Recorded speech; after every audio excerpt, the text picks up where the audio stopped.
There's things you have to resist on, but the people want us to work together to try and solve problems. And we've tried all the stuff of just tearing him down as much as we can, and it didn't work. He won. Some Democrats I've talked to have said, we've been too woke.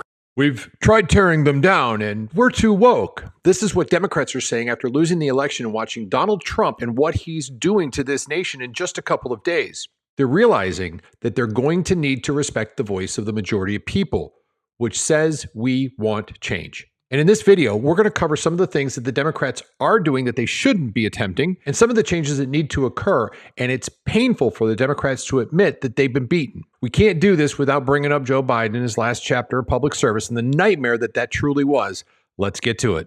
These are the creators behind Pod Save the Nation. This is a podcast they've created, and they are all former Obama aides talking about what's needed in a leader for the now leaderless Democrat Party. Let's take a listen into what they have to say. How about somebody a Democrat that's doing 2-hour press conferences, that's going everywhere, that can mix it up with everyone, that can go on Joe Rogan, that seems like a good hang, and doesn't talk like a press release. And doesn't everyone already? Everyone's putting their statements out on social media. Write your own posts, do some press conferences, sit and talk to people, go on podcasts. Don't talk like you're just like reading your pollster's memo. It sounds to me that everybody at MSNBC, which is what we're watching, kind of thinks the Democratic Party needs a leader that can think on their feet, who's out there a little more, maybe somebody who can answer questions on the fly.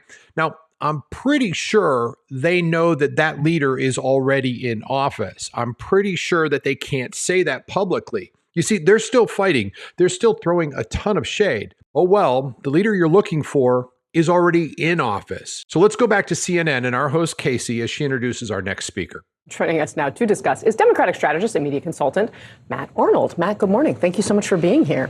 What do you see in this first week of Trump's presidency about what Democrats can and should be doing as they try to come back to power in some form in Washington? Now, hang tight. Before I play this part and let him go on, I have to own that I did speed this up a little bit because he talks so incredibly slow. It is painful to watch. Also, take a look at his hand and remember, it's sped up, but this hand is somebody who's very nervous, in my opinion. Let me know what you think by dropping a comment down below. Now, let's let Mr. Arnold take it away. The thing that is the broad principle, the governing idea of democratic policies of the Democratic Party across all of our stuff, from talking about climate change to choice to worker protections, it is all that every American gets to live with dignity. Nobody should have to live in fear. And when Democrats run on that, when we say we are the people who have your back, Democrats win elections. So when we have the opportunity, that's what we do. We say we are here to make sure that you've got good jobs, good schools, good wages. People didn't buy that this time.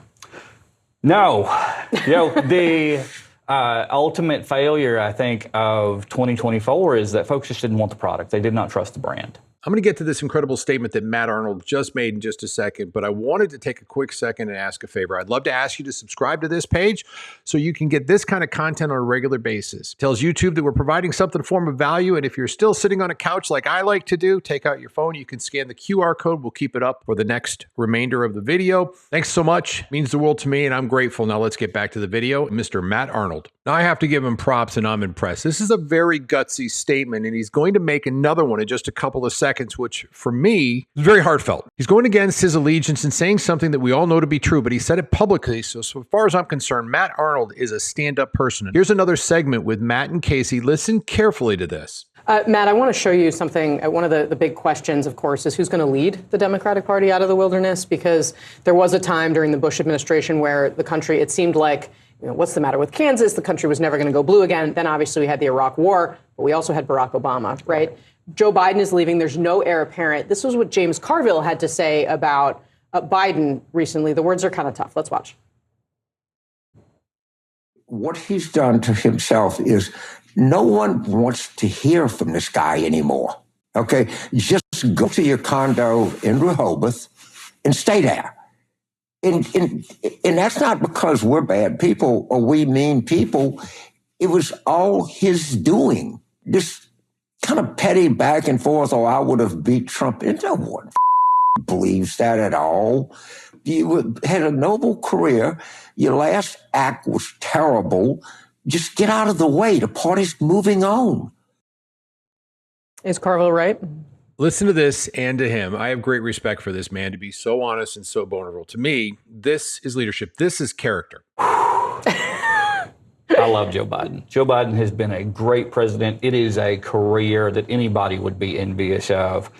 So it is hard for me to stomach that, maybe this has not been the best exit.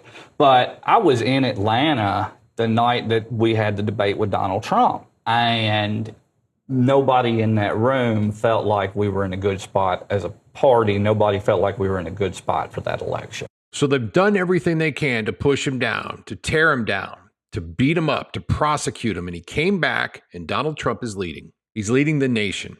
And they realized that their leadership, as well as their message, wasn't working. And they're looking for what will be their next leadership and what it should look like. Here's your wake-up call, Democrats. The leadership you're looking for, and you've just described, is already at the White House, and he's already started leading. It's important that you know that you're always welcome. We don't exclude people, and we leave that to you in the old way of doing things. The Republican Party is inclusive. It's for the common person, and it's for the betterment of the country, not for the betterment of politicians. Donald Trump is not a politician, and he's going to take them all down. I don't know about y'all, but I'm extremely excited to see what new information comes out with the release of the JFK classified documents.